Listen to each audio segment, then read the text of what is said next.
Bonjour à vous, choisis de Jésus. Bienvenue en ce mercredi.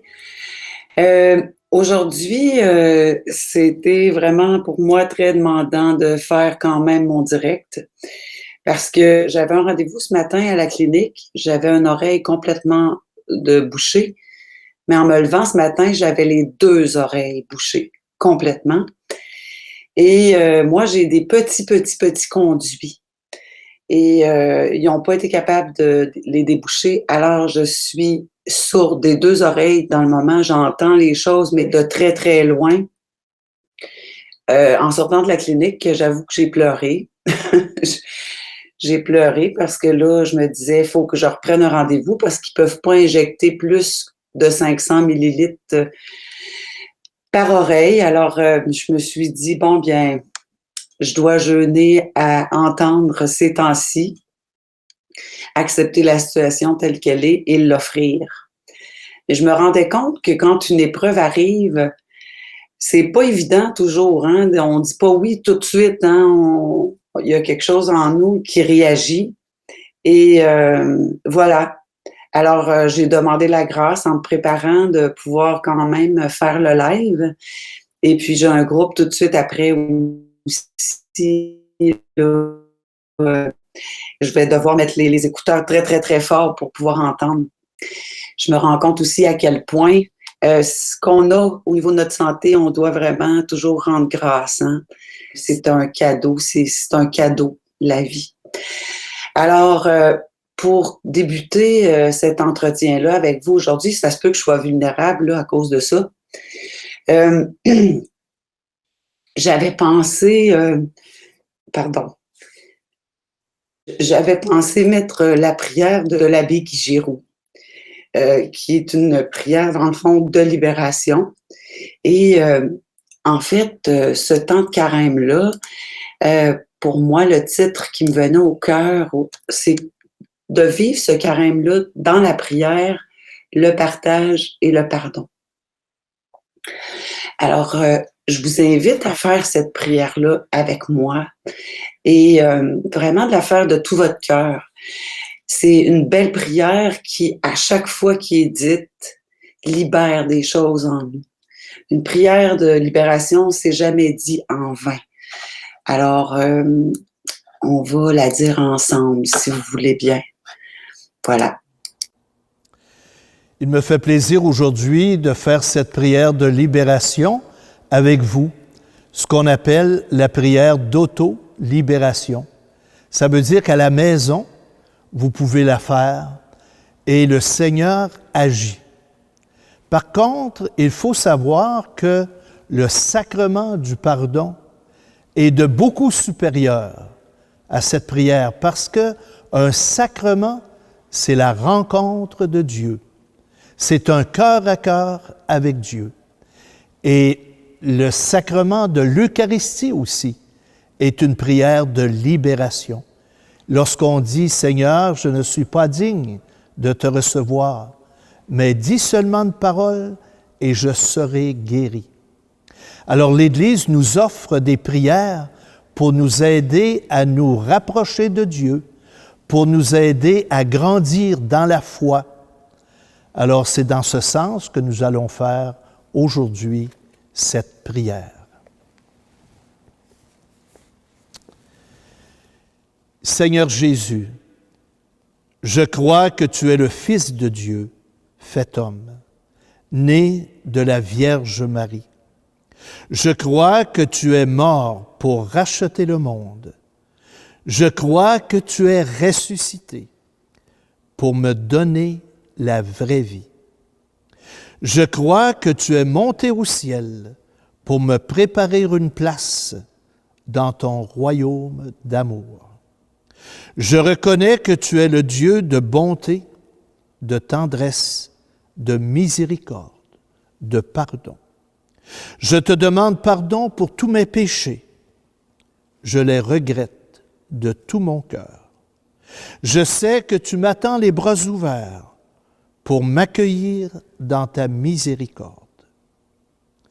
Père Saint, par la puissance du nom de Jésus, par son sang rédempteur, par les mérites de sa passion, de sa mort et de sa résurrection, par la puissance de ton esprit, par l'intercession de la Vierge Marie et de Saint Michel Archange, et couvert du grand manteau de la Sainte Famille, Jésus, Marie et Joseph, je te demande de me libérer de tout ce qui n'est pas de toi.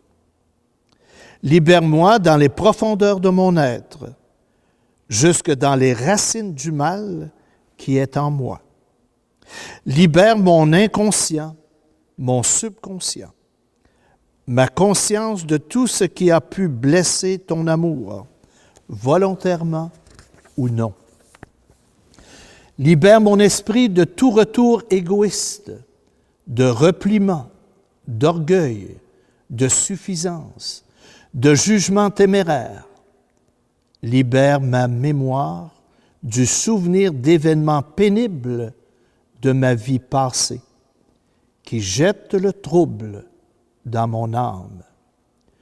Tout ce qui n'est pas de toi, Père Saint, je le dépose aux pieds de la croix glorieuse du Christ, afin que tout soit pulvérisé par son sang précieux et précipité au fond des abîmes, et qu'il ne puisse revenir.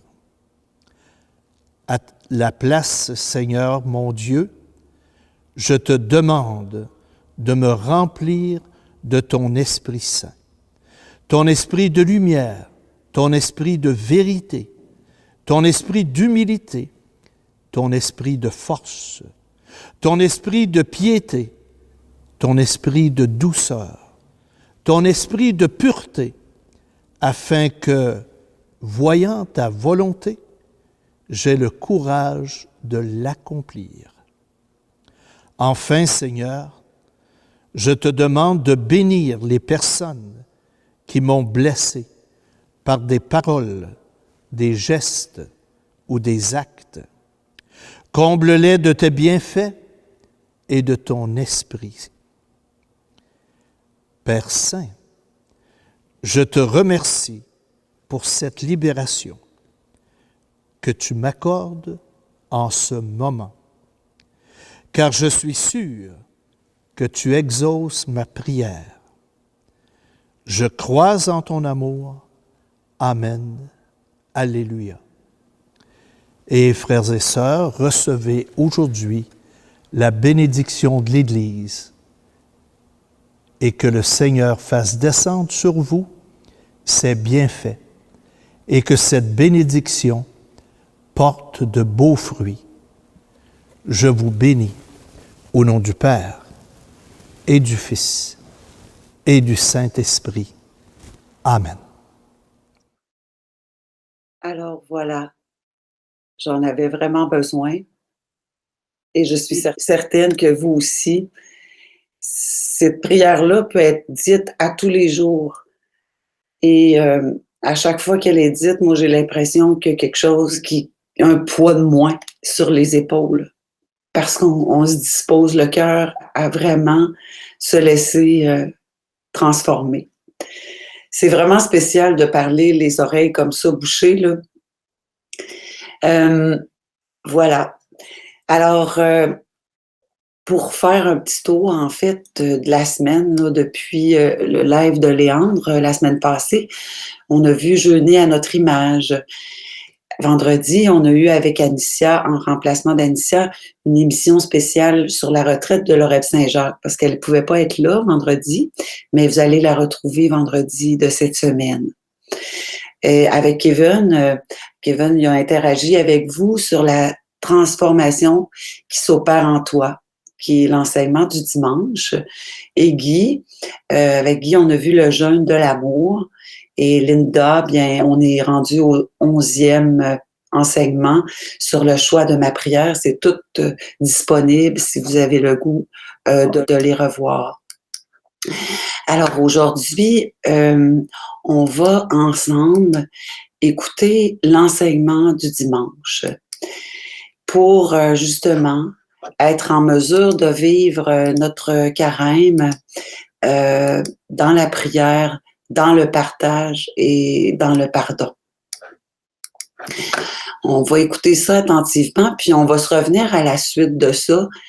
Et si il y a des choses qui émergent pour vous et que vous avez le goût de l'écrire, eh bien, vous le mettrez. Moi, j'ai soulevé déjà de cet enseignement-là ce qui m'interpelle et que je vous partagerai par la suite.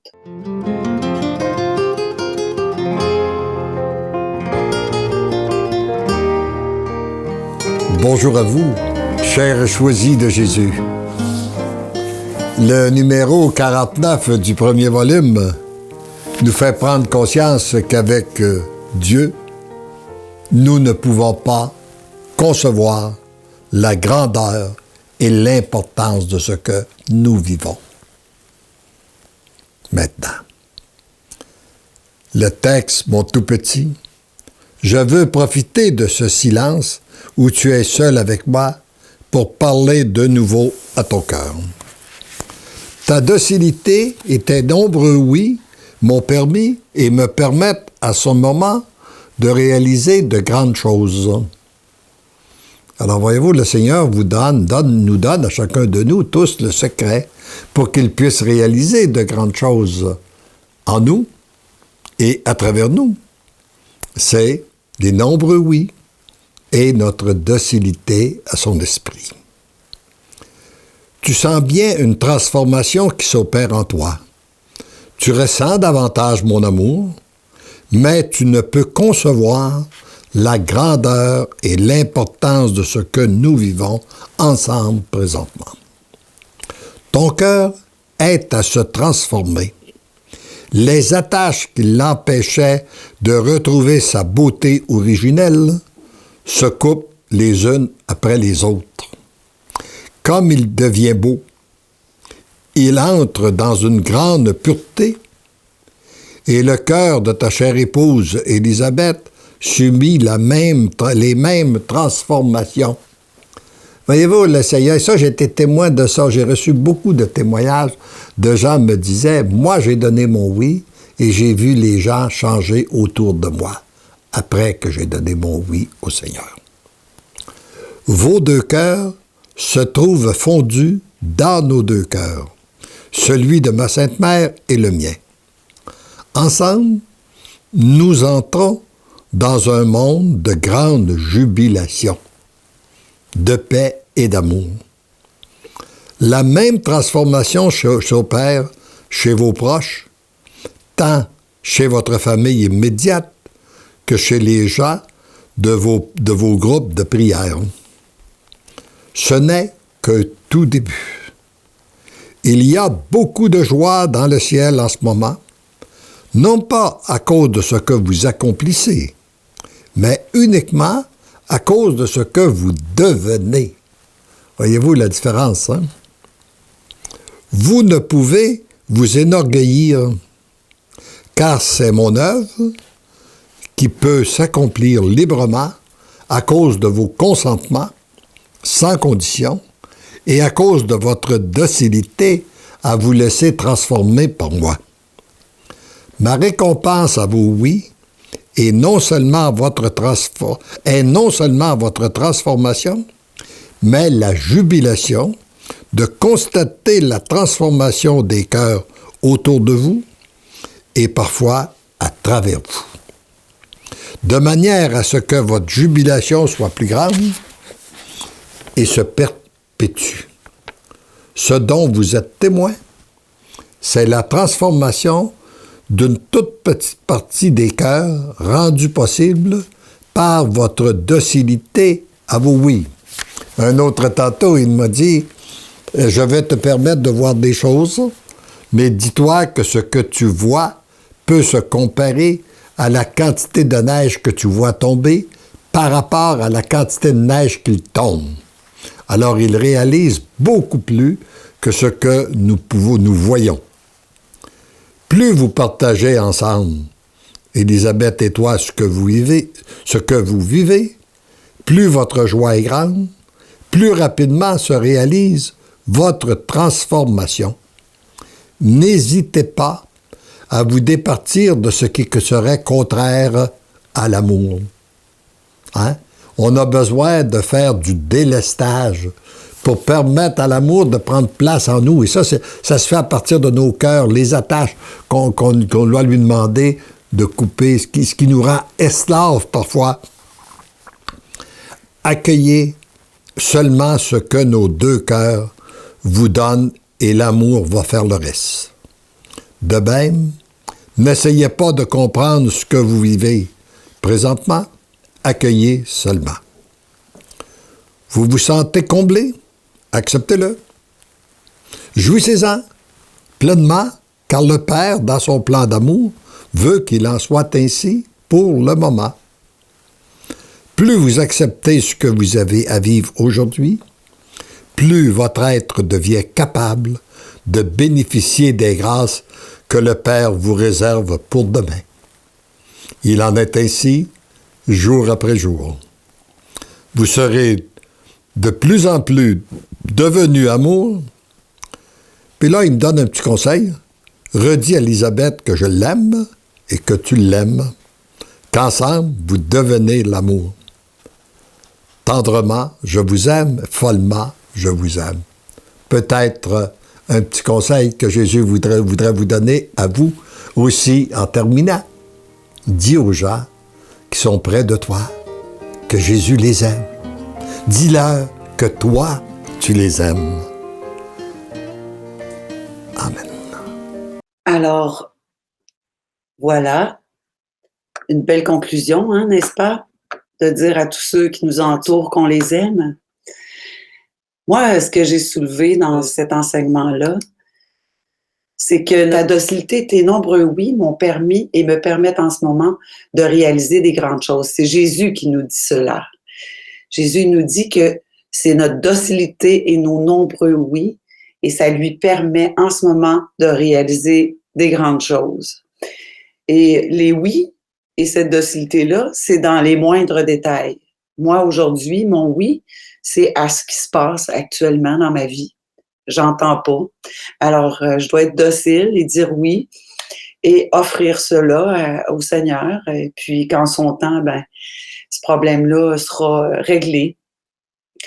C'est pas toujours évident, mais avec la grâce de la confiance et de l'abandon, on y arrive. Une autre chose aussi qui m'a interpellée dans ce qui a été mentionné dans cet enseignement-là, c'est que Jésus nous dit, tu sens bien une transformation qui s'opère en toi. Tu ressens davantage mon amour, mais tu ne peux concevoir la grandeur et l'importance de ce que nous vivons ensemble présentement. On n'est pas toujours conscient de l'importance de ce qui se passe en ce moment. Et c'est toujours au-delà. Nos oui ont toujours un impact dans l'au-delà. Ce qui m'a interpellée aussi dans cet enseignement-là, c'est qu'il nous a dit que ton cœur est à se transformer et que les attaches qui l'empêchaient de retrouver sa beauté originelle se coupent les unes après les autres. Au fur et à mesure qu'on avance sur ce chemin-là, il nous dit en plus que ça devient plus beau et qu'on entre dans une plus grande pureté. Alors, tous les petits oui que j'ai à dire aujourd'hui, là, contribuent à quelque chose de plus grand qui me dépasse. C'est-tu pas magnifique? C'est pas juste centré sur moi, là, mon cheminement à moi personnel et tout et tout. Non, quand j'offre ce que je vis, ça a un impact qui va me dépasser. C'est ça, dans le fond, que j'aime dans un cheminement de foi, c'est que c'est jamais juste pour moi qu'est-ce que je vis. C'est toujours en lien avec la communion des saints, puis ça a toujours un impact plus grand. Ce qui m'a interpellée aussi d'autre, c'est qu'il nous dit qu'ensemble, on entre dans un monde de grande jubilation, de paix et d'amour. Je le redis souvent, là, mais c'est pas toujours visible ce qui se passe. Hein? C'est pas visible, c'est pas dans les nouvelles. Mais chaque oui qui est dit dans les cœurs, caché dans les maisons, à travers le monde, c'est pas dans les nouvelles. Et ça, un jour ou l'autre, ça va éclater. Et il va y avoir un renversement. J'en ai la certitude. Et on vit dans cette espérance-là. Mais au quotidien, on doit simplement continuer à faire de notre mieux, prendre des décisions en priant pour avoir le bon discernement, pour prendre les bonnes décisions. Dans cet enseignement-là aussi, il nous dit, Jésus, plus vous acceptez ce que vous avez à vivre aujourd'hui, plus que moi je vais accepter ce que j'ai à vivre aujourd'hui comme tel, ben plus que mon être devient capable de bénéficier des grâces que demain le Père me réserve et que il en est ainsi de jour après jour. Puis on devient de plus en plus amour. Alors chaque jour suffit sa peine, comme on dit, hein. Alors, plus on accepte ce qu'on a à vivre aujourd'hui, plus on va être capable demain d'en accueillir davantage. Puis, une dernière chose qui m'interpellait aussi, c'est que il est mentionné dans ce message-là qu'il y a beaucoup de joie dans le ciel en ce moment. Non pas à cause de ce qu'on fait, mais uniquement à cause de ce qu'on devient. Le faire, si c'est complètement déconnecté, ça n'a aucun sens. Mais si tout ce qu'on accomplit dans une journée, on le fait en étant conscient que Jésus nous habite et qu'on lui demande de nous accompagner, comme moi, là, avant le live, là, 1 heure avant, là, je pleurais. J'avais pas du tout le goût de faire le live. Mais j'ai accueilli la situation. Et il m'a donné la grâce qu'il fallait pour me préparer, pour le vivre, pour le faire, le live. Et il va me donner la grâce tantôt aussi pour l'animation de groupe.